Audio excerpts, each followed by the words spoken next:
Mr. Speaker, the central responsibility of any government is to do what is necessary for economic stability.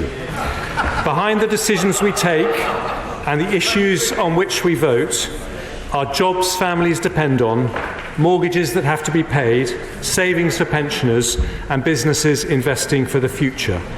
We are a country that funds our promises and pays our debts. And when that is questioned, as it has been, this government will take the difficult decisions necessary to ensure there is trust and confidence in our national finances. That means decisions of eye-watering difficulty. But I give the House and the public this assurance: every single one of those decisions, whether reductions in spending or increases in tax, will be shaped through core, compassionate, conservative values that will prioritise the needs of the most vulnerable. That is why I pay tribute to my predecessors for the energy price guarantee, for the furlough scheme, and indeed for earlier decisions to protect the NHS budget in a period when other budgets were being cut. But, Mr. Speaker, I want to be completely frank about the scale of the economic challenge we face. We have had short-term difficulties caused by the lack of an OBR forecast alongside the mini-budget.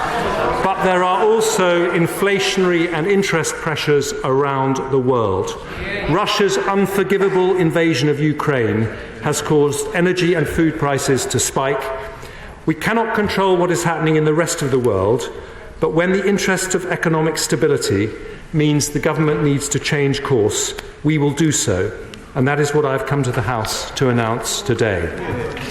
In my first few days in the job, I've held extensive discussions with the Prime Minister, Cabinet colleagues, the Governor of the Bank of England, the OBR, the Head of the Debt Management Office, Treasury officials, and many others. The conclusion I've drawn from those conversations is that we need to do more quickly to give certainty to the markets about our fiscal plans and show through action and not just words that the United Kingdom can and always will pay our way in the world. We've therefore decided to make further changes to the mini-budget immediately, rather than waiting until the medium-term fiscal plan in 2 weeks' time, in order to reduce unhelpful speculation about those plans. Mr. Speaker, I'm very grateful for your agreement on the need to give the markets an early brief summary this morning, but I welcome the opportunity to give this House details of those decisions now. We've decided on the following changes to support confidence and stability. Firstly, the Prime Minister and I agreed yesterday to reverse almost all the tax measures announced in the growth plan 3 weeks ago that have not been legislated for in Parliament.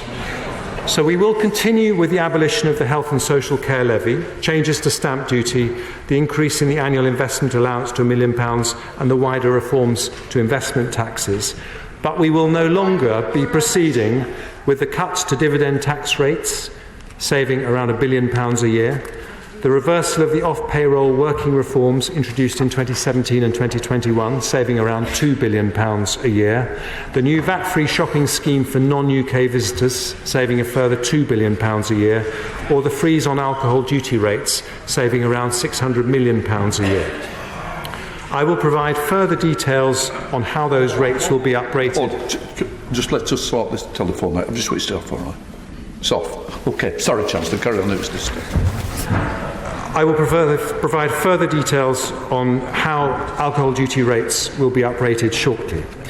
Second, the Government is currently committed to cutting the basic rate of income tax to 19% in April of 2023.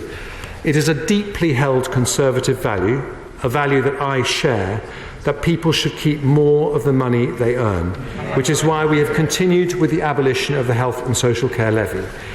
But at a time when markets are asking serious questions about our commitment to sound public finances, we cannot afford a permanent, discretionary increase in borrowing worth £6 billion a year. So I've decided that the basic rate of income tax will remain at 20%, and it will do so indefinitely until economic circumstances allow for it to be cut. Taken together with the decision not to cut corporation tax and restoring the top rate of income tax, the measures I've announced today will raise around £32 billion every year. The third step I'm taking today, Mr. Speaker, is to review the energy price guarantee.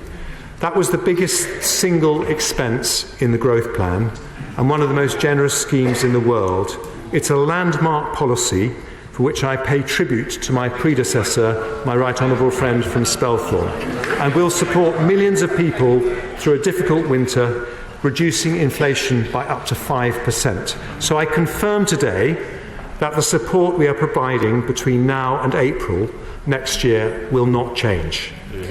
But beyond next April, the Prime Minister and I have reluctantly agreed it would not be responsible to continue exposing the public finances to unlimited volatility in international gas prices. So I'm announcing today a Treasury-led review into how we support energy bills beyond April next year. The review's objective is to design a new approach that will cost the taxpayer significantly less than planned, whilst ensuring enough support for those in need. Any support for businesses will be targeted to those most affected, and a new approach will better incentivise energy efficiency.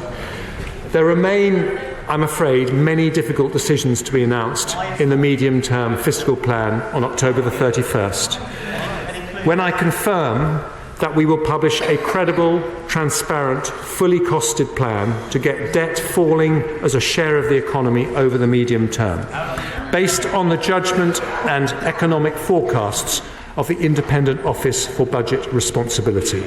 I'd like to thank the OBR, whose Director Richard Hughes I met this morning, and the Bank of England, whose Governor Andrew Bailey I've now met twice.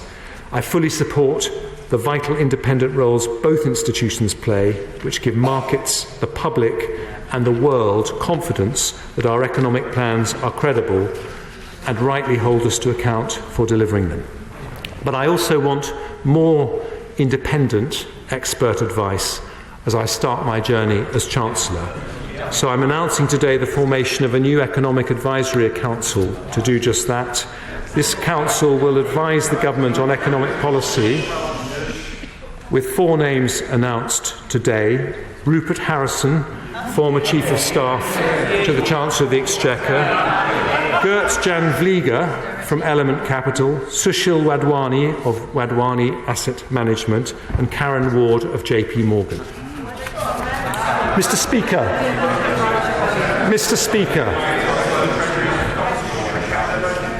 we remain completely committed to our mission to go for growth, but growth requires confidence and stability, which is why we are taking many difficult decisions starting today. But whilst we do need realism about the challenges ahead, we must never fall into the trap of pessimism.